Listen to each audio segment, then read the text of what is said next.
et de 8 parce que tu ne sais pas quel est le malheur qui va arriver sur la terre.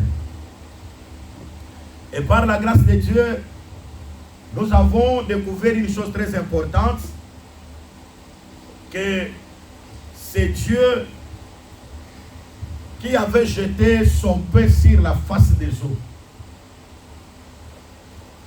Parce que si les humains prennent le pain et le jettent sur la face des eaux, ils ne retrouveront pas encore ce pain.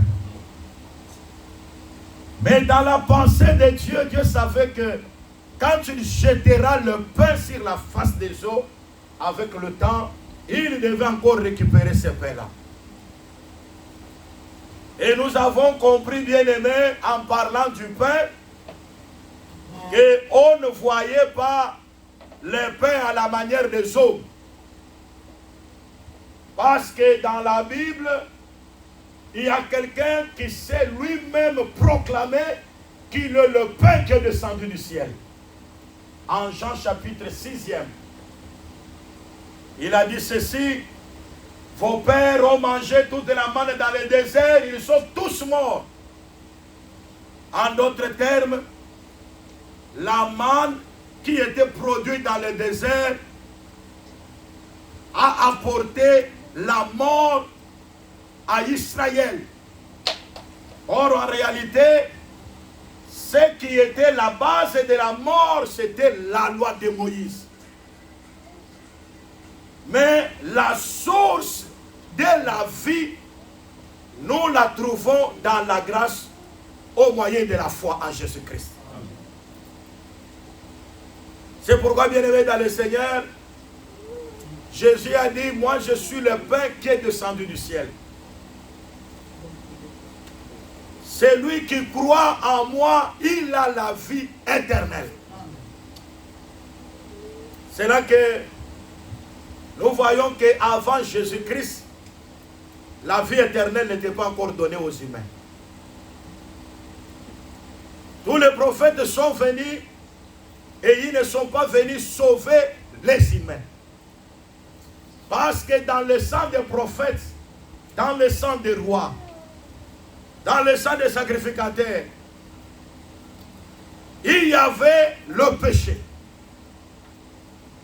Mais le sang de Jésus-Christ, nous croyons, l'Écriture dit en hébreu, si le sang de bouc et de taureau et la cendre d'une vache répandue sur ceux qui sont souillés procure la pureté de la chair. Mais à combien plus forte raison le sang de Jésus-Christ, dans lequel il y a un esprit de vie éternelle. C'est-à-dire, si quelqu'un pouvait chercher l'esprit de vie éternelle, l'esprit de vie éternelle se trouvait seulement que dans le sang de Jésus-Christ. Et si ce sang est répandu sur quelqu'un, cette personne-là reçoit aussi l'esprit de vie éternelle. C'est pourquoi je suis convaincu, comme nous sommes là, nous avons l'esprit de vie éternelle. Amen. Et je crois par la grâce de Dieu que nous verrons le Seigneur parce que nous avons été rachetés par le sang de Jésus-Christ. Et étant rachetés par le sang de Jésus-Christ, le Seigneur a fait que nous aujourd'hui nous soyons participants de la nature divine. Et ça c'est très important. C'est pourquoi nous avons compris que le pain que Dieu a envoyé dans le monde, parce que nous avons vu les eaux comme le monde, selon les Écritures. Les eaux que tu as vues assises la grande prostituée. Ces eaux-là sont des nations, des foules de peuples. Le pain comme Jésus-Christ, c'est le cadeau que Dieu a envoyé dans les eaux. Jésus est venu dans le monde. Il a été envoyé à l'humanité. Et Dieu savait qu'après avoir jeté Jésus dans l'humanité, il devait récupérer Jésus. C'est là que nous avons compris que Jésus est venu dans le monde. Dieu devait le récupérer par la résurrection. C'est pourquoi nous disons que quand il est venu, il était né d'une femme sous la loi. Et ça c'est très important. Ça c'est la première naissance de Jésus. Parce que moi je crois que Jésus est né 2 fois. Jésus est né par Marie, c'est la première naissance. Comme l'Écriture dit, toute personne qui est sortie d'une femme, sa vie est courte et toutefois agitée. Donc toute personne qui naît d'une femme, sa vie est courte et agitée. C'est pourquoi Jésus naît d'une femme, il n'a fait seulement que 33 ans. Il a été agité par des persécutions. Il est mort parce qu'il était né d'une femme. Et souvenez-vous, lorsque le père de Joseph, Jacob, a rencontré Pharaon, lorsqu'il a rencontré Pharaon, Pharaon voulait savoir quelque chose sur Jacob. Il lui a parlé, quel est le nombre de tes jours? Jacob a dit, le nombre de mes jours est peu nombreux. Ça, c'est Jacob qui comprend qu'il est né d'une femme. Le nombre de ses jours est peu nombreux et souvent agité dans son pèlerinage. C'est là que nous croyons que Jésus, né d'une femme, sa vie était courte, était agitée, et Jésus là pouvait mourir à fleur d'âge. Mais gloire soit rendue à Dieu, nous nous trouvons aussi exactement que toute personne qui est née par une naissance biologique, une naissance physique, la vie sur la terre, c'est une vie avec beaucoup de persécutions, avec beaucoup d'outrages, et toutefois cette vie, elle est une vie courte. C'est pourquoi nous avons toujours conseillé aux gens que ne demeurez pas dans la première naissance. Parce que si vous demeurez dans la première naissance, votre vie sera une vie courte.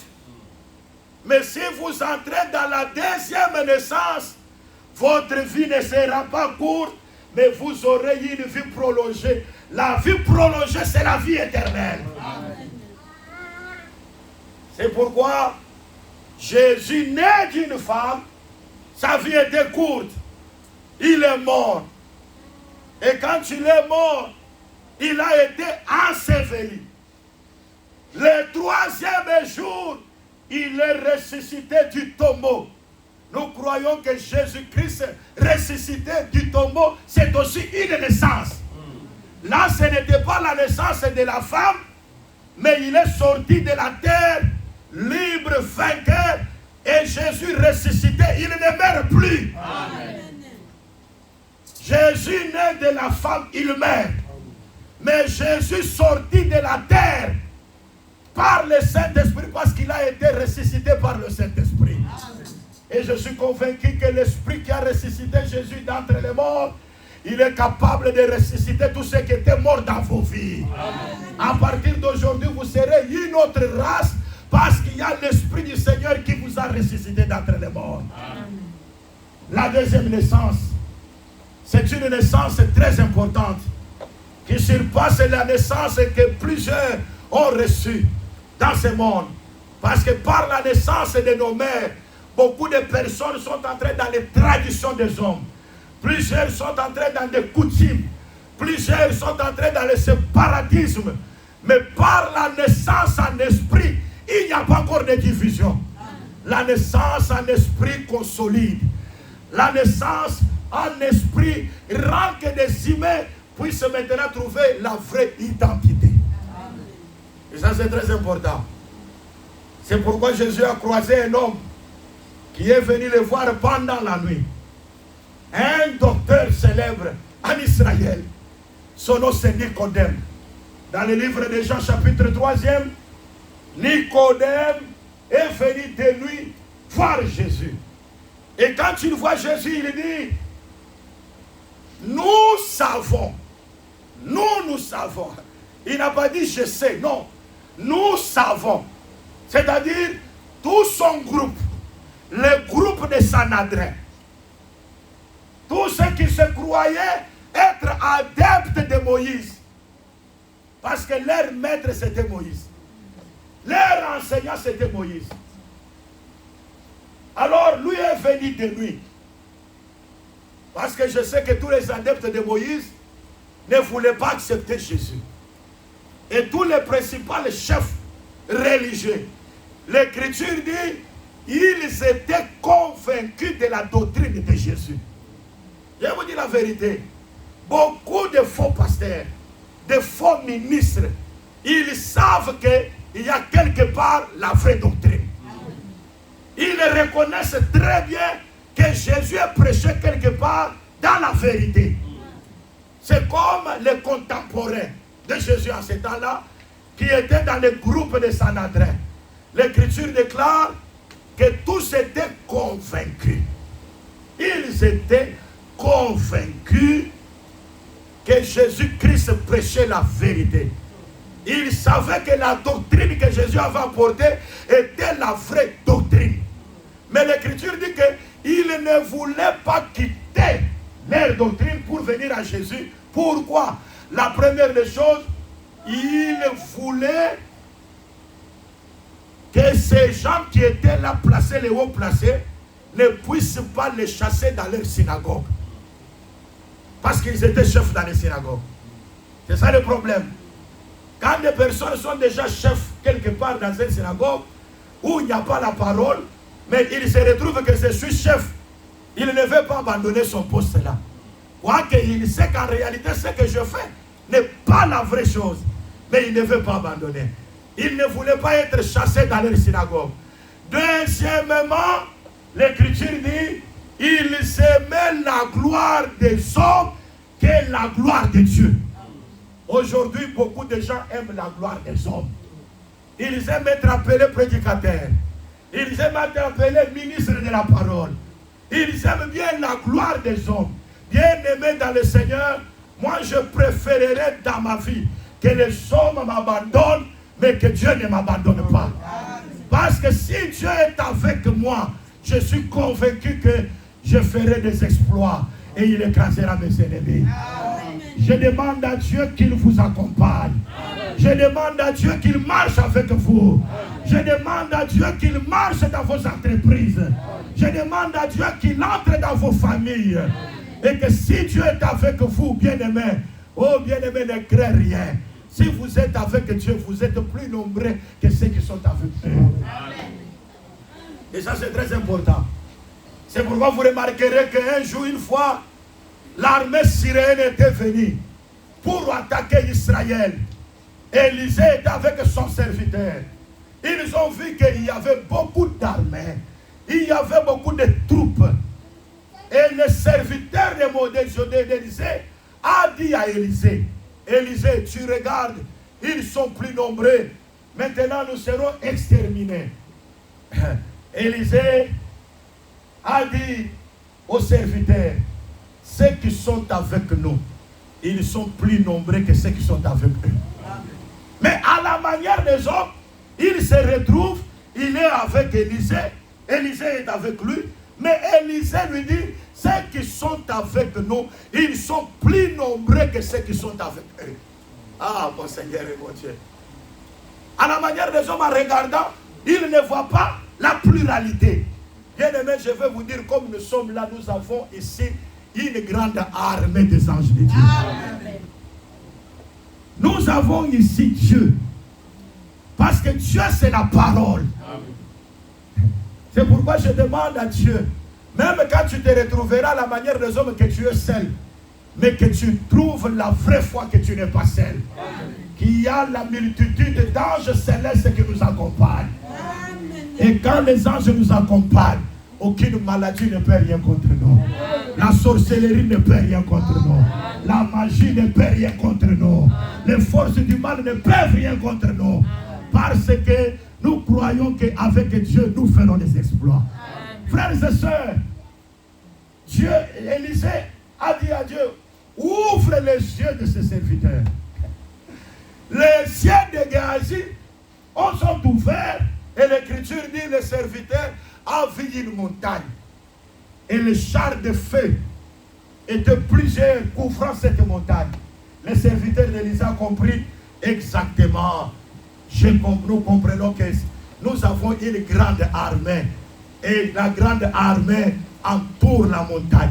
Bien aimé, nous avons la montagne où il y a la grande armée de l'Éternel. La montagne que je parle, c'est la montagne de Sion.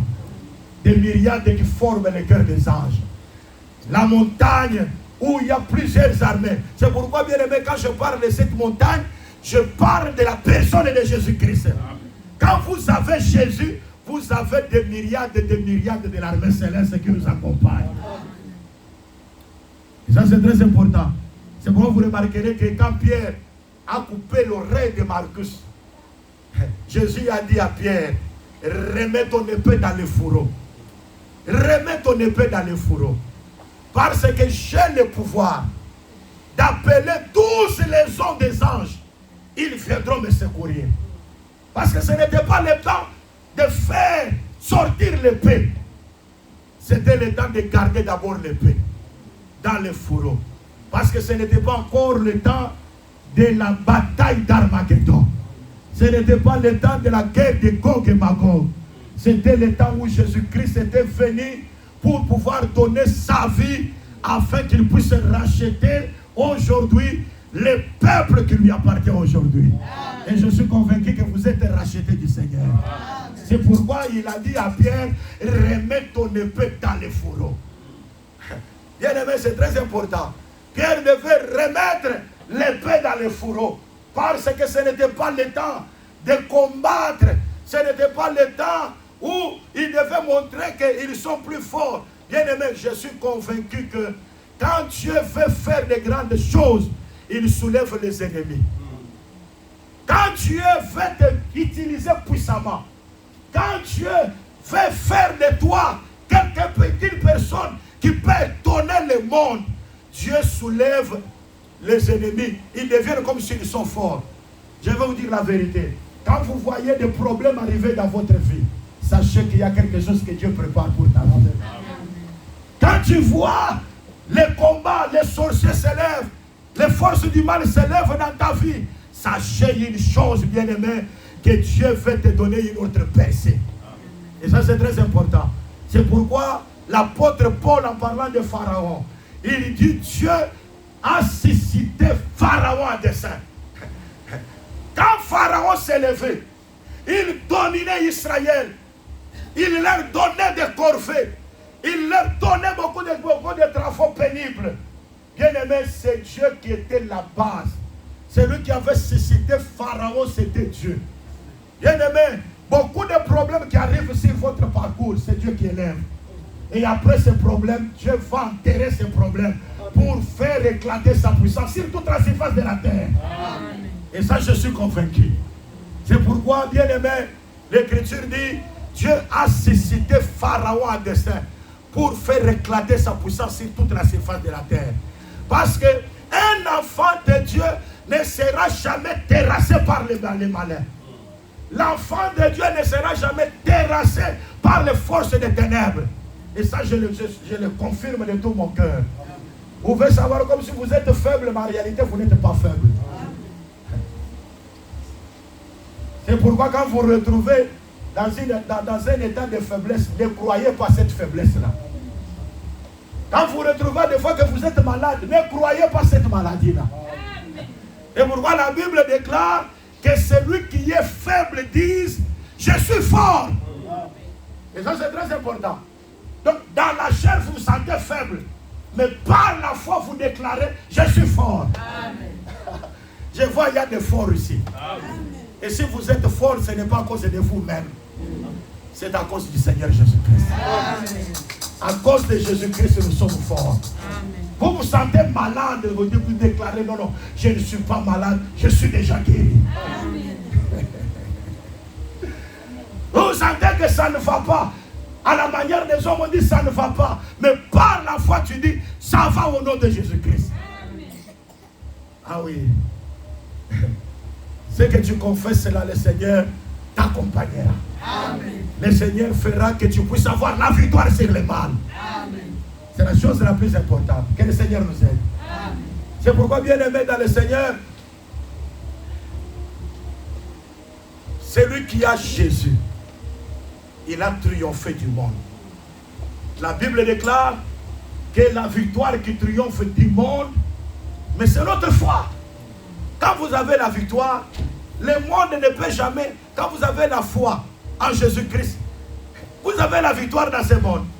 Parce que c'est la foi qui domine tout ce que nous voyons dans ce monde, comme si c'est difficile, mais par la foi, Dieu nous donne la facilité d'avoir la victoire. Donc c'est très important. C'est pourquoi je conseille, mes bien-aimés dans le Seigneur, toujours d'avoir la foi en Jésus-Christ. De persévérer dans l'amour, de persévérer dans la parole. Et quand vous vous tenez à la parole, rien ne pourra résister devant vous. Parce que nous croyons que ceux qui sont pour Dieu, Dieu les soutient sur leur chemin. Amen. C'est très important. Et je disais que les dons de Dieu que Dieu a donné à l'humanité, c'était le Seigneur Jésus comme le pain. Il était important que ce pain-là vienne, soit trempé dans l'eau, parce qu'il fallait qu'il entre aussi pour recevoir les péchés de l'humanité. Donc ce pain-là devait entrer sur les eaux, être mouillé par les eaux, parce que Jésus-Christ devait recevoir le mal, le péché devait entrer en lui. C'est très important.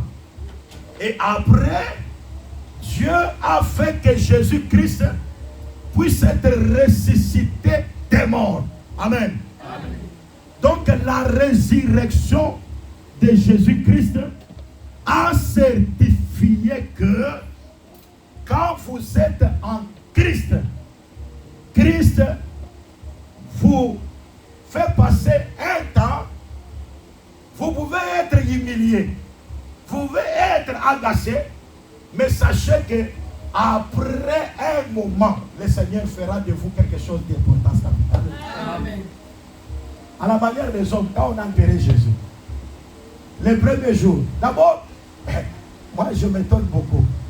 Jésus-Christ était roi. Dans sa naissance, roi.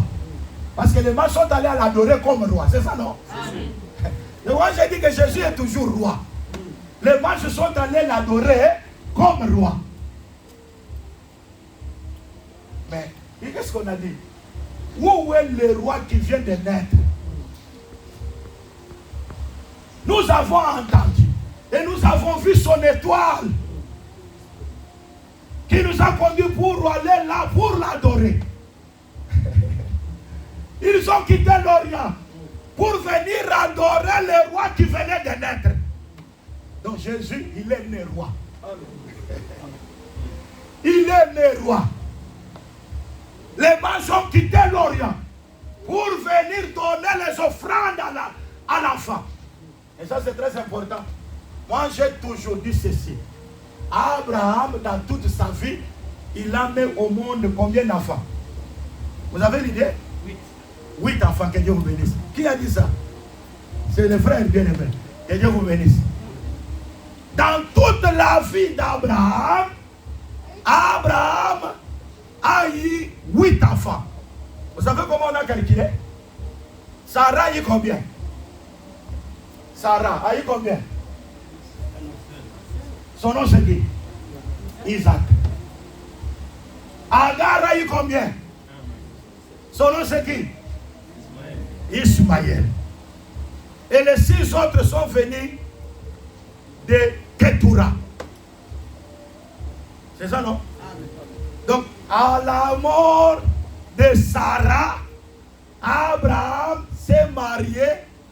Il a pris une femme. C'est ça, non? C'est ça que l'Écriture dit. Quand Sarah est morte, Abraham est allé prendre une femme appelée Ketura. Alors, maintenant, comptez que les enfants de Ketura, ils sont 6. Donc, l'unique femme qui a eu beaucoup d'enfants d'Abraham, c'était Ketura. Elle a eu 6 enfants. Donc, les 6 enfants de Ketura, avec l'enfant de Sarah et d'Agar, Il faut combien? 8, non? 6, 1, 1. 8 enfants, c'est ça, non? J'aime Abraham parce qu'Abraham, en lui, il y a le chiffre 8. Toute la vie d'Abraham est manifestée par ses enfants. Et les enfants d'Abraham sont au nombre de 8. J'aime ça. Abraham, ses enfants sont au nombre de 8.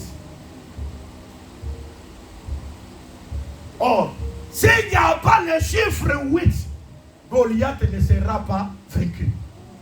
Mais c'est ça, non? 1 Samuel chapitre 17, les 3 fils étaient sur le champ. Maintenant, l'Écriture dit ceci. L'Écriture dit, le père Isaïe, il a dit, regardez-moi ici, regardez-moi. Il a dit ceci. David, prends la nourriture, va donner à tes frères sur les champs de bataille pour s'enquérir de l'information s'ils sont en bonne santé. L'Écriture dit que David est sorti d'Isaïe qui était déjà vieux en âge et qui avait 8 enfants. Ça c'est à 1 Samuel chapitre 17. Isaïe avait 8 fils. Maintenant, le problème d'abord de l'onction quand Samuel vient pour oindre le roi d'Israël. On a fait passer les 7. Le premier vient, Dieu dit, ce n'est pas celui-ci. Samuel regarde l'apparence du deuxième, il dit, exactement c'est celui-ci, le oint de l'Éternel. Dieu dit, ce n'est pas celui-ci. Bien-aimé dans le Seigneur, on peut voir des personnes par des apparences. Vous regardez que celui-ci, il a vraiment l'onction de Dieu. Mais en réalité, Dieu ne confirme pas l'onction. Vous êtes? Amen. En réalité, Dieu ne confirme pas l'onction. Mais vous regardez, vraiment, ça c'est un envoyé de Dieu. Ça c'est un envoyé de Dieu. Mais en réalité, Dieu ne voit pas ça. C'est ça, non? Moi, je vous le dis en vérité. Même tout ce qui se passe dans ce monde, même dans les réseaux sociaux là, les gens témoignent des personnes. Il est allé au ciel. Moi, je dis, ils ne sont pas allés au ciel. Ça, je vous le dis dans la vérité. Ils ne sont pas allés au ciel.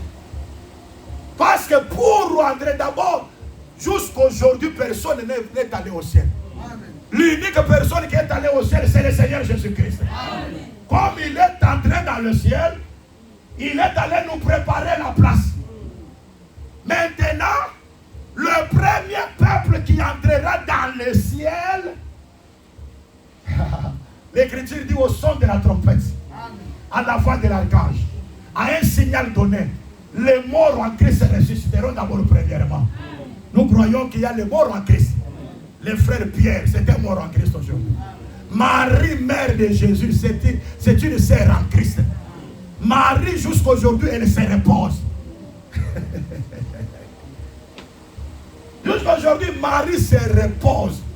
Et vous allez me poser, elle se repose où? Elle n'est pas dans le ciel. Je vais vous dire la vérité. Marie se repose. Moi, je crois que c'est dans le sein d'Abraham.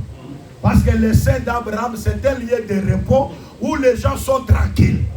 Ce n'est pas encore le ciel. Et ça, c'est très important. Mais autant marqué, ceux qui seront morts en Christ, ils sortiront de là où ils ont été enterrés. Est-ce que vous comprenez bien, hein? Et quand ils ressuscitent, ils n'avanceront pas ceux qui sont vivants. Pendant que Paul parlait ça, Paul croyait que lui-même participerait à l'enlèvement sans pour autant mourir. Il dit, nous qui sommes vivants. Pendant que Paul écrivait, il dit, nous les vivants, nous serons changés. Mais en réalité, aujourd'hui, Paul n'est pas vivant comme ça. C'est ça, non? Paul est déjà mort. Ah oui. Aussi longtemps que nous avons la parole, bien aimé dans le Seigneur, ayez la foi de l'enlèvement. Qui a la foi de l'enlèvement ici? Qui croit qu'il sera enlevé? Qui croit qu'il verra le Seigneur? Ayez la foi de l'enlèvement pendant que nous marchons sur la terre. C'est ça la certitude qu'avait Paul. Paul avait cette certitude-là. Il dit, nous les vivants, nous serons transformés. Oh, gloire à Dieu. Et nous irons ensemble avec les ressuscités. Et quand nous allons, c'est là que nous irons dans le ciel, là où le Seigneur nous a déjà préparé la place. Amen. Hein? Mais maintenant, il y a quelqu'un qui me dit, il est déjà, je vais au ciel, je vais au ciel. Non. Il y a des gens qui confondent le ciel. Il y a le ciel où les esprits mauvais sont là. Parce que les esprits malais, ils sont où? Dans les lieux célestes. C'est ça qui est écrit dans la Bible. Et ça non? Ils sont aussi dans les lieux célestes. Mais il y a le ciel où Jésus se retrouve là. Où aucun humain n'est pas entré. Et ça c'est très important. C'est pourquoi moi j'ai toujours dit, quand vous lisez dans la Bible, vous trouvez que Élie est monté au ciel. C'est ça non? Élie est monté au ciel. Il est entré dans les tourbillons, dans un char de feu. Et il est monté au ciel.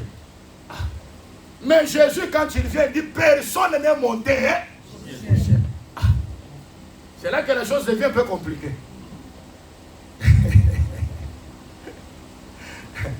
Personne n'est monté au ciel. Ah, c'est ça le problème. C'est pourquoi moi j'ai toujours dit, quand nous nous serons enlevés, nous ne serons pas enlevés comme Élie. Parce que Élie, quand il fut enlevé, il y a le manteau qui est resté. Mais quand toi et moi nous serons enlevés, nous allons disparaître. Nous allons laisser quoi? Mais il y a une personne dans les Écritures, lui a connu l'enlèvement, il n'a rien laissé. Vous connaissez cette personne? C'est Enoch. L'Écriture dit il a marché avec Dieu pendant 300 ans et il fut enlevé pour qu'il ne puisse pas connaître la mort. C'est très important. C'est pourquoi l'enlèvement que nous aurons l'enlèvement comme Enoch. Nous allons disparaître pour ne pas encore connaître la mort. C'est très important. Mais Élie, quand tu vas, il laisse la double portion. Alors toi, quand tu vas dans l'enlèvement, quelle est la double portion que toi tu dois laisser?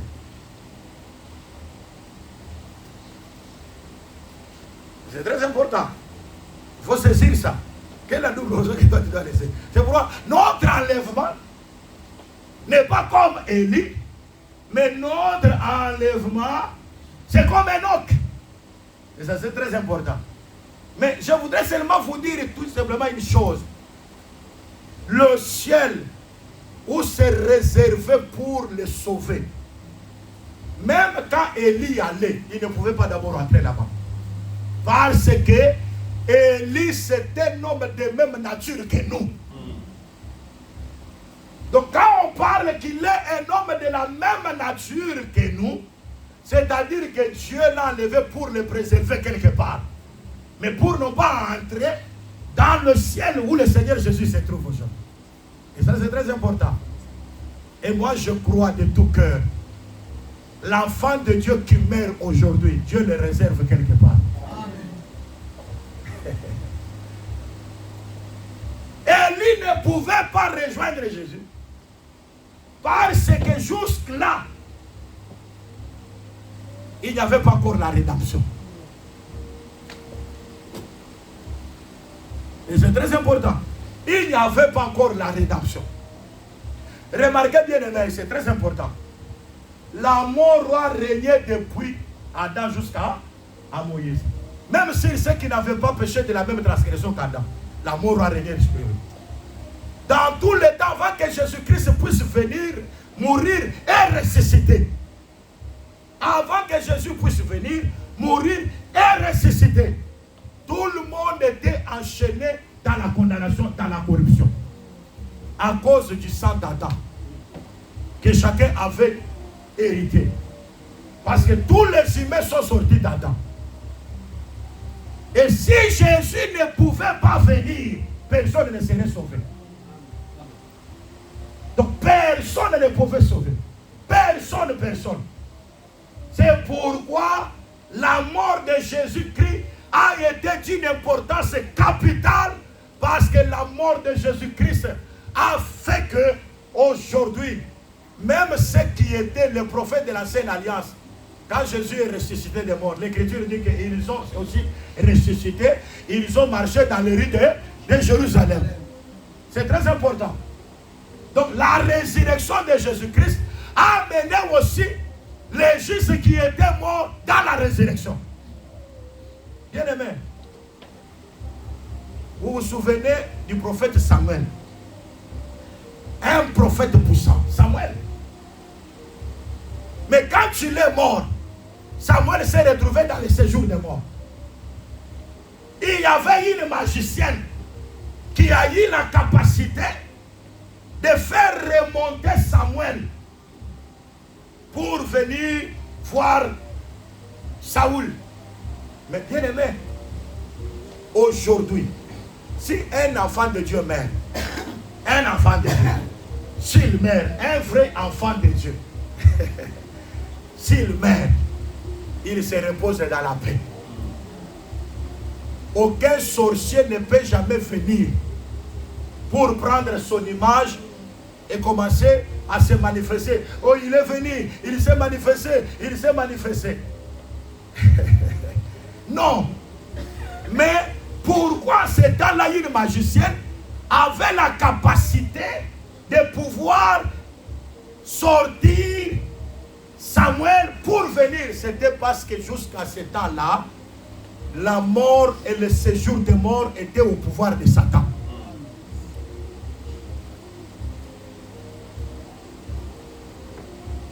Et gloire à Dieu à cause de Jésus. Quand il est venu, il est allé jusqu'à dans le séjour des morts. Il a ravi la clé de la mort et du séjour des morts. Aujourd'hui, la clé de la mort et du séjour des morts, c'est entre les mains de Jésus-Christ. C'est pourquoi, si un enfant de Dieu meurt aujourd'hui, il va en paix.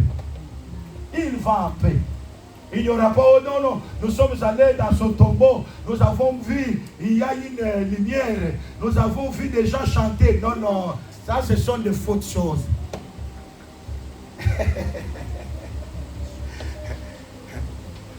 Les gens créent seulement des baises.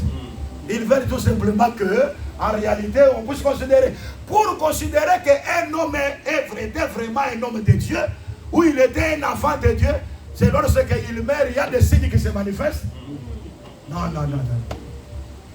Le grand signe de la personne qui meurt dans le Seigneur, oh bien-aimé, la Bible déclare, heureux jusqu'à présent ceux qui meurent dans le Seigneur.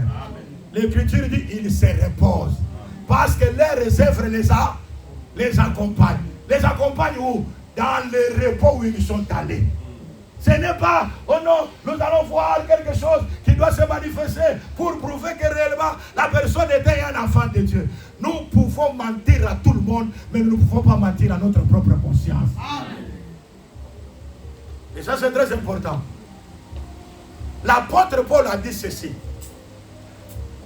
Nous ne croyons pas à ce qui est visible. Parce que ce qui est visible est passager. Mais nous croyons à ce qui est invisible, parce que ce qui est invisible demeure éternellement. Et ça, c'est très important. Ne soyez pas frappés par ce qui est visible. Oh, nous avons vu dans sa tombe, il y a une lune avec une photo. Nous avons vu ça. Ça, c'est un mensonge avec un don puissant de mensonge. Nous ne sommes pas frappés par ce qui se voit.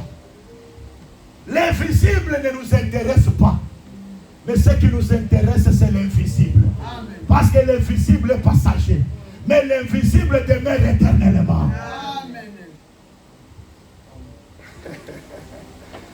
C'est pourquoi beaucoup de gens qui sont frappés par l'invisible, ils sont beaucoup mentis. Vous voyez quelqu'un avec une veste, il vient, il frappe et la personne tombe. T'es quitte et la personne tombe. Mais j'ai vu des gens tomber, ils tombent, mais en tombant là, ils ne sont pas délivrés. Mais je peux venir, je prie pour toi. Tu ne tombes pas, mais tu es délivré. Amen. Parce que ce qui délivre, c'est la puissance du Seigneur Jésus. Amen. C'est pourquoi vous voyez aujourd'hui des gens, ils vont toucher à des certains gris-gris, ils viennent avec les mouchoirs. Bon, t'inquiète. C'est comme si l'esprit connaissait seulement l'anglais. T'inquiète, in the name of Jesus. Et quand tu parles comme ça dans une autre langue, on n'entend pas. C'est pour dire qu'il y a des codes mystiques. Et vous trouvez des personnes, ils prêchent la parole, mais ils parlent la langue devant les humains. Bien aimé dans le Seigneur, quelqu'un qui parle la langue ne parle pas aux hommes. Et nous le trouvons aujourd'hui. Même des chanteurs dans un studio, ils chantent. Mais ça vient comment ça? Et maintenant, des gens qui écoutent dans les cantiques, ils écoutent ton parler en langue. L'apôtre Paul a dit, c'est lui qui parle la langue, il ne parle pas aux hommes parce que personne ne le comprend. C'est dans l'esprit qu'il dit les mystères. Paul dit, quand je suis au milieu dans l'assemblée de l'église, il faut même que je puisse parler 5 mots, que les gens peuvent m'entendre. Que parler 10 000 mots en langue et que personne ne peut m'entendre. Bien aimé, si nous sommes comme ça, nous prions ensemble, c'est là que je peux parler en langue. Là, je ne parle pas pour les gens. Parce que celui qui parle en langue s'édifie lui-même. Il parle à Dieu dans l'esprit, il dit le mystère, il s'édifie lui-même. Est-ce que vous m'entendez? Il s'édifie lui-même. Oh Dieu soit béni. Mais quand je parle ici devant le peuple comme vous êtes là, je ne dois pas parler en langue, je dois parler par une langue que vous entendez. Et ça c'est très important. Mais aujourd'hui même pour prouver que leurs langues là ce sont des langues diaboliques. Ils ont seulement qu'une monotonie de langue. Shikabara, shikabara, shikabara. Et les gens comme ça, shikabara. Une monotonie de langue. Mais le don ce n'est pas le don de parler en langue. Mais le don, c'est le don de parler diversité de langues. Parce que dans la diversité des langues, il y a les langues des hommes, il y a aussi les langues des anges. C'est ce que Paul a dit. Quand je parlerai les langues des hommes et des anges. C'est-à-dire, on peut parler les langues des hommes et des anges. Mais écoutez bien aimé, il est important de savoir comment régulariser cela. Parce que tout ce que nous devons faire, nous devons voir notre absolu, c'est la parole écrite. Nous devons rester dans l'écriture. Donc c'est la chose la plus importante. Ne croyez pas en tout ce que les gens sont en train de voir ici. Aujourd'hui, il y a des spectacles. Vous entrez dans une église, il y a un prédicateur qui fait bouger sa main. À terre, à terre, à terre. Et la personne tombe, il dit non, non, c'est la puissance de Dieu. Non, ça ce sont des spectacles. Dans la Bible, le spectacle, c'était Sinaï. Où quand il y avait le spectacle, même une bête ne pouvait pas toucher la montagne. Mais aujourd'hui, c'est la montagne de Sion. Oh Dieu, sois béni parce que nous sommes à la montagne de Sion. La montagne de Sion, c'est la grâce.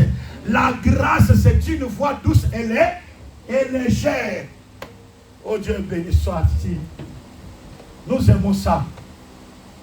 Ce n'est pas que je suis contre les miracles. Mais moi, quand je trouve les miracles, pour moi, prier pour quelqu'un tomber, là, c'est rien. Moi, c'est quelque chose. Les miracles, c'est quoi? Que les morts ressuscitent. Que les boiteux sautent. Que les paralytiques marchent. Que les aveugles voient. Est-ce que vous croyez au miracle? Est-ce que l'assemblée de vous croyez au miracle? Vous croyez que Jésus-Christ est le même hier, aujourd'hui, éternellement? Amen. Jésus-Christ est le même hier, aujourd'hui, éternellement. Il opère les miracles. Et ça, c'est la vérité. Ils sont venus pour arrêter Jésus. Jésus a dit, qui cherchez-vous? Oh, Jésus-Christ de Nazareth. Ils sont tombés. C'est ça, non? Ils ont dit Jésus-Christ de Nazareth, ils sont tombés. Mais quand ils se sont relevés. Ils ont changé d'avis. Mais pourquoi ces tombés-là n'ont pas changé d'avis? Hein? Ils étaient venus pour arrêter Jésus. Et vous cherchez qui? Nous cherchons Jésus-Christ. Ils sont tombés. Mais ces tombés-là n'ont pas changé d'avis. Quand ils se sont réveillés, ils ont arrêté Jésus. C'est pour dire qu'il y a des tombés qui ne changent pas d'avis des hommes. Donc la personne tombe, il était prostitué, il se réveille, il est prostitué. C'est ça, non? La personne tombe escroc, il se réveille, il est toujours escroc. Mais moi j'aime la lumière qui s'est apparue sur le chemin de Damas avec Paul. Quand cette lumière est venue, quand Paul est tombé, quand il s'est relevé, il a dit, si je vis, ce n'est plus moi qui vis, mais c'est Christ qui vit en moi. Amen. Je demande à Dieu, quand Dieu te touche, que la vie change. Amen. Que votre vie se transforme. Amen. Quand vous marchez, ce n'est plus vous, mais c'est le Seigneur Jésus manifesté. Amen. Les démons auront peur de vous.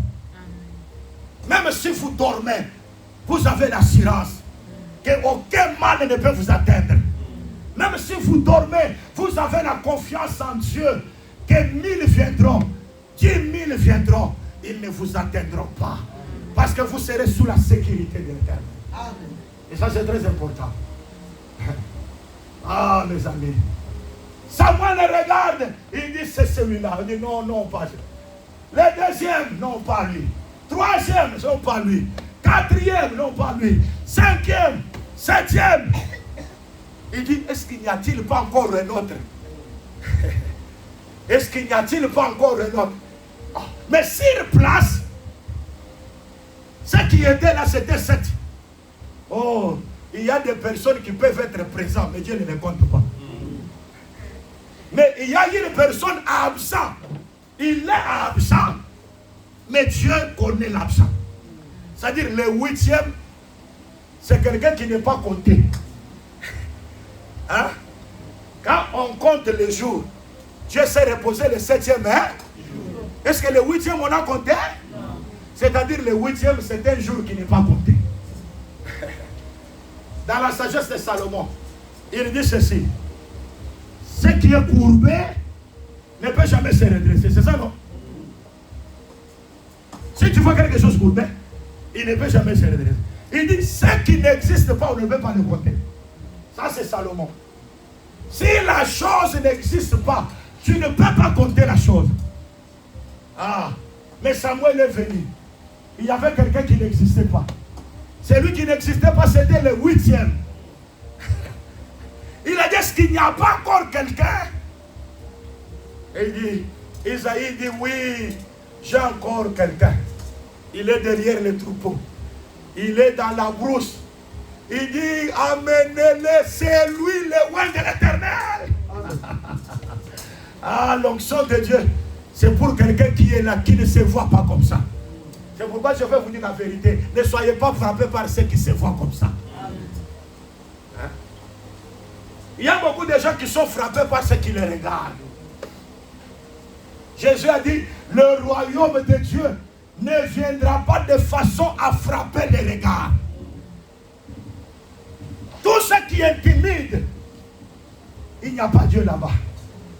Élie a fui Jézabel.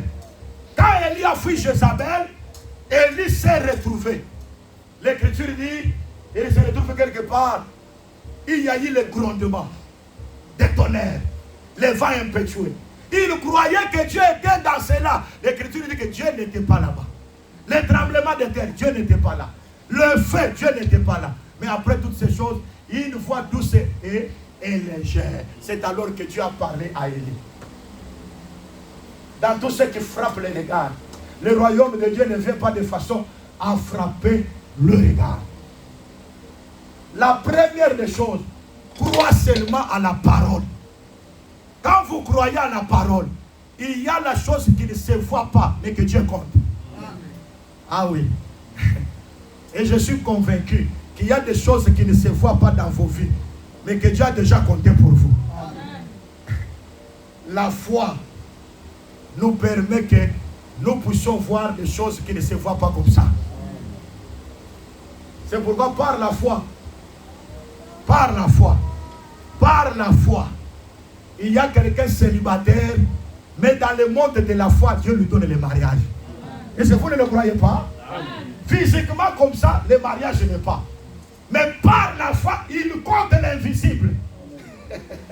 Il voit déjà le mariage dans l'invisible. Il n'a pas d'enfant, mais par la foi, il voit déjà des enfants dans l'invisible. Oh, bien-aimé, moi j'ai toujours dit, la personne qui a la foi, à la manière des hommes, il est considéré comme orgueilleux. On peut dire, tu es orgueilleux. Pourquoi tu es orgueilleux? Parce que toi tu as la foi. David avait la foi pour renverser Goliath. Lui, le 8e dans la maison d'Isaïe. J'aime le chiffre 8. Parce que le chiffre 8, c'est David. Le 8e, l'homme royal, l'homme de l'onction. La grâce est sur lui. David, quand il est venu sur les champs de bataille, il a vu quelqu'un qui était là en train de lancer les défis sur Israël. Il dit, vous êtes les esclaves de Saoul. Or, Israël n'a jamais été esclave d'un homme. Mais Goliath a dit, vous êtes les esclaves de Saoul. Donne-moi une personne. Je vais le battre et vous serez mes esclaves. David regarde et dit, mais qui est cet homme qui déclare que Dieu est impuissant, qui déclare que Dieu est incapable? Injurier Dieu, c'est déclarer que Dieu est incapable de faire quelque chose. Frères et sœurs, je vais te dire, les problèmes qui t'assaillent là, Dieu est capable de donner la solution à ces problèmes-là. Même ce que les médecins ont déclaré que ici, notre passé de médecins s'est arrivé au fin. Mais je vais te dire la vérité. Avec Dieu, Dieu est capable de créer encore de nouvelles cellules dans ta vie. Amen. Et de te dynamiser. Frères et sœurs, David pose la question, qu'est-ce qu'on donnera à la personne qui tuera cet homme? Son grand frère Eliab dit, oh, vous voyez, il est orgueilleux depuis son enfance. Un homme de foi. Il veut renverser Goliath. Mais son grand frère l'appelle orgueilleux. Vous voyez? Vous avez la foi de l'enlèvement. Vous avez la connaissance parfaite. Dans la cité, on dit les enfants des assemblées des sessions des eaux. Pourquoi on vous appelle orgueilleux? Parce que vous avez la foi de renverser la mauvaise connaissance. Quand vous avez la connaissance, vous êtes orgueilleux. Vous avez la foi des grandes choses, vous êtes orgueilleux. Bien-aimés, ayez la foi des grandes choses. Amen. Croyez que ce qui est impossible aux hommes est possible à Dieu. Amen. Est-ce que vous le croyez comme ça? Amen. Qui croit que Dieu est capable de compter ce qui n'est pas compté aujourd'hui? Que Dieu compte dans ta vie le mariage. Que Dieu compte dans ta vie les enfants. Que Dieu compte dans ta vie la promotion. Amen. Et si Dieu nous donne de l'argent, est-ce que c'est mauvais? Non. Avoir de l'argent, est-ce que c'est mauvais? Non. Parce qu'il y a quelqu'un qui a dit, l'argent, c'est la racine de tout le monde. Non, la Bible n'a pas parlé comme ça. La Bible a dit, c'est l'amour de l'argent. Ce n'est pas l'argent, mais c'est l'amour de l'argent. Il y a la différence qui existe entre avoir l'argent et avoir l'amour de l'argent. Je demande à Dieu de vous donner l'argent. Qui croit que Dieu va donner de l'argent? Qui croit qu'il y aura des millionnaires ici? Qui croit que Dieu fera de grandes choses ici? Et je suis convaincu que Dieu va vous les donner au nom de Jésus. La grande des choses, c'est avoir la vie éternelle. Les autres choses ici, c'est simple. La grande des choses, c'est croire à la vérité. Parce que la vérité, tout le monde ne croit pas à la vérité. Et ça, c'est vrai, c'est la vérité. La chose difficile, c'est croire. Mais moi, j'ai déjà cru. C'est pourquoi Paul dit, comme il nous a donné Jésus-Christ, il ne nous a pas épargné son propre Fils, il nous donnera toutes choses avec Jésus. Qui a Jésus ici? Qui a Jésus ici? Qui a Jésus ici? Qui a Jésus ici? Comme vous avez Jésus, le Seigneur vous donnera aussi d'autres choses. Amen. Dans votre cœur, vous savez ce que Dieu peut vous donner. Vous dites, j'ai Jésus. Comme Jésus, j'ai reçu ça. Parce que vous êtes le prophète de votre propre vie. Amen. C'est pourquoi Abraham avait 8 enfants. Pourquoi? Parce qu'en Abraham, il y avait même ce qui est absent, mais qui est compté. En Abraham, il y a les présents comptés, il y a aussi les absents comptés. C'est pour dire le chiffre 8, c'est l'éternité. Et si vous le croyez, c'est pourquoi la circoncision est faite le 8e jour. Pour parler que la circoncision, on enlève une chair. Et maintenant, quand on enlève en réalité la circoncision, c'est enlever un habit. Pour que notre habit puisse sortir. Amen. Nous avons le premier habit. Est-ce que vous comprenez? Amen. Quand on fait la circoncision, on fait quoi? on tire une peau, non? C'est ça, non? C'est pour dire que c'est un habit. La peau, c'est un habit. Hein? Et c'est très important. Parce que comme nous sommes là, cette peau ici que nous avons ici, mais c'est un habit, c'est une tente. L'apôtre Paul dit, nous devons quitter dans cette tente pour être toujours avec le Seigneur. C'est très important. Maintenant, la circoncision, on enlève la peau. Pour que vous entrez dans l'alliance d'Abraham, il faut enlever la peau. C'est-à-dire, il faut détruire la chair et ses désirs. Et quand on détruit la chair avec ses désirs, Dieu nous revêt d'un autre habit.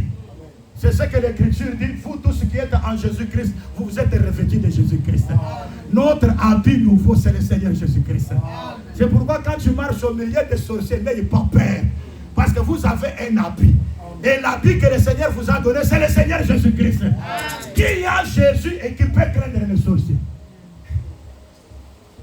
Qui a Jésus et qui peut être intimidé par la maladie? Qui a Jésus et qui peut être intimidé par les circonstances présentes? Bien-aimé, quand vous avez Jésus, levez votre tête. La victoire est dans votre camp. Amen. Le Seigneur est avec vous. Amen. Et il fera des grandes choses avec vous. Et ça, c'est très important. Je parle la part de 8. Parce que vous êtes la part de 8. La part de 8, c'est la part d'Abraham. C'est la part de la circoncision. Des personnes qui ont été crucifiées avec Christ et qui ont revêtu la vraie sémence de Dieu. Et ça, c'est très important. C'est pourquoi nous croyons Jésus ressuscité. Il est la part de 7, il est aussi la part de 8. Amen. La part de 7 pour ceux qui entrent dans le repos et qui ont la vie de l'éternité, et ceux qui sont aussi dans la part de 8. Et c'est très important. C'est pourquoi pour citer, je voulais dire ceci. Jésus était là. Avec deux sœurs, Marie et Marthe. Jésus était en train de prêcher. Mais écoutez bien aimé, pendant que Jésus prêchait, Marthe était à la cuisine, en train de préparer la nourriture. Est-ce que préparer la nourriture pour celui qui prêche, est-ce que c'est mauvais? Est-ce que c'est mauvais? Mais c'est bien. Il prêche, je dois préparer quelque chose pour lui donner. Mais c'est bien. Mais sa sœur Marie ne s'intéressait pas à la cuisine. Sa sœur Marie, elle était au pied de Jésus pour écouter ce que Jésus prêchait. Frères et sœurs, Marthe est venue à Jésus. Il a dit, Seigneur, parle à ma sœur. Et Jésus devient son intercesseur pour parler à sa sœur. Moi, j'ai la chair de ce que je fais. Elle ne vient pas m'aider. Pourquoi? Marthe croyait que Jésus pouvait l'applaudir. Ah, j'ai besoin de quelque chose pour manger, mais Marthe a mon souci. Elle a le souci de moi. Hein? C'est ça le problème. C'est pourquoi nous disons, tout ce que Marthe faisait là, la nourriture là, c'était pour la chair, pour le ventre. L'Écriture dit, la nourriture est pour le ventre. Le ventre est pour la nourriture. L'un et l'autre seront détruits. Hein? La nourriture, tout ce que nous faisons sur la terre ici, avoir l'argent, avoir des promotions, un jour ça sera détruit.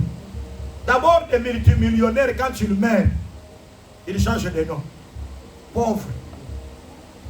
On commence à l'appeler pauvre. Pauvre. Mais il était multimillionnaire. Milliardaire. Mais quand il meurt, il change de nom, il devient pauvre.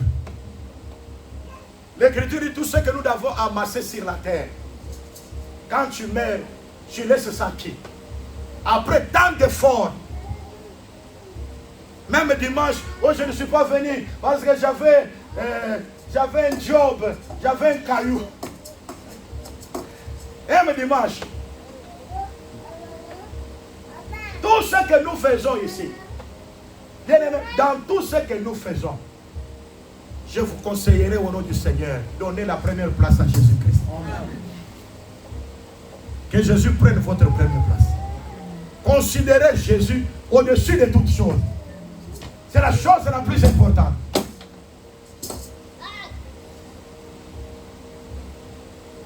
Selon les Écritures, la sorcellerie, ce n'est pas seulement voler, aller envoûter. Hein? Selon les Écritures, Galates chapitre 3, la sorcellerie, c'est lorsque les gens retournent à la chair. Paul dit ceci aux Galates, Galates chapitre 3, à partir du premier verset. Galates dépourvus de sens, qui vous a ensorcelé. Après avoir commencé par l'esprit, vous voulez terminer par la chair. C'est-à-dire que toute personne qui privilégie la chair, c'est un sorcier. Selon Paul. Quand vous n'aimez pas les choses de l'esprit, vous aimez les choses de la chair, vous êtes comparé à un sorcier. Même si vous ne volez pas, oh, je ne vole pas, non. Vous n'êtes pas un sorcier qui ne vole pas. Mais vous êtes un sorcier qui, toute personne qui veut toujours prioriser quoi? La chair. Vous voyez? C'est très important. C'est très important. Quand vous voulez mettre la chair en première position, selon Paul, retourner à la chair, c'est retourner à la loi de Moïse. Or, la loi de Moïse ne pouvait pas mener personne à la perfection. Parce que c'était seulement. Vous voyez maintenant, vous voyez ce que les Mahomet allaient chercher. Mahomet, il se dit prophète. Oh, Dieu est venu se révéler à moi. Mais quand Dieu est venu se révéler à lui, il lui a dit, je suis le Dieu des Hébreux. Mahomet il va copier tout ce que les Hébreux font. Il trouve qu'ils font des ablutions. Parce que les Hébreux, quand ils mettent de l'eau dans les oreilles, mes oreilles ont mal entendu les choses, et maintenant l'eau va laver mes oreilles. Lave les pieds, j'ai mal marché. Maintenant l'eau que je mets ici, c'est pour que je sois bien dans ma marche. Hein, c'est ça, non? Il lave la bouche. Ma bouche a mal parlé, l'eau va purifier. Bien aimé. Nous, Jésus nous a enseigné la vérité. Jésus nous a dit ceci, vous êtes purs, non pas à cause de l'eau, mais vous êtes purs à cause de la parole qui sort de la bouche. L'unique chose qui purifie, c'est la parole. Elle purifie notre marche. Elle purifie notre entendement. Elle purifie. Mais maintenant, Mahomet est allé prendre les coutumes des Juifs. Il a mis ça dans le Coran et ça devient quelque chose pour prêcher. Pendant que Mahomet est venu après le Paul, Paul avait déjà prêché la grâce. Dans la grâce, on ne voit pas de l'eau physique, mais dans la grâce, ce qui est important, c'est la parole. Amen. Maintenant, toute personne qui retourne encore dans la chair, selon la Bible, c'est un sort. C'est pour dire, déjà vous êtes dans la vérité. Ne retournez pas encore à la chair. N'aimez pas la chair avec ses désirs. Gardez la parole de la vérité, parce que qui met la main à la charrue et regarde en arrière, il n'est pas digne de moi. Quand vous regardez Jésus, ne retournez pas encore en arrière. C'est ça, non? C'est pourquoi l'Écriture dit, souvenez-vous de la femme de Lot. Parce que la femme de Lot n'a pas regardé en avant. Elle s'est retournée pour voir en arrière. Quand vous regardez en arrière, c'est la corruption. C'est la chair. C'est pourquoi nous avons toujours dit, Abraham, Isaac et Jacob ne peuvent pas mourir avant leur femme. C'est ça, non? Abraham, Isaac et Jacob ne peuvent pas mourir avant leur femme. Ce sont eux qui vont enterrer leur femme. Et je parlais que la femme, c'est la chair de l'homme. L'homme, c'est l'esprit. Il faut enterrer la chair avec ses désirs. Alors le Seigneur sera avec vous. Amen. Aimez le Seigneur de tout votre cœur. Donnez la première place au Seigneur et le Seigneur vous fera du bien. Ce dont vous avez besoin, le Seigneur vous en accordera. C'est pourquoi je crois que vous êtes la part de 7, parce que le Seigneur vous a donné le repos. Amen. Vous êtes la part de 8, Parce que vous êtes les fils d'Abraham qui doivent mériter la circoncision. Le dépouillement de la chair.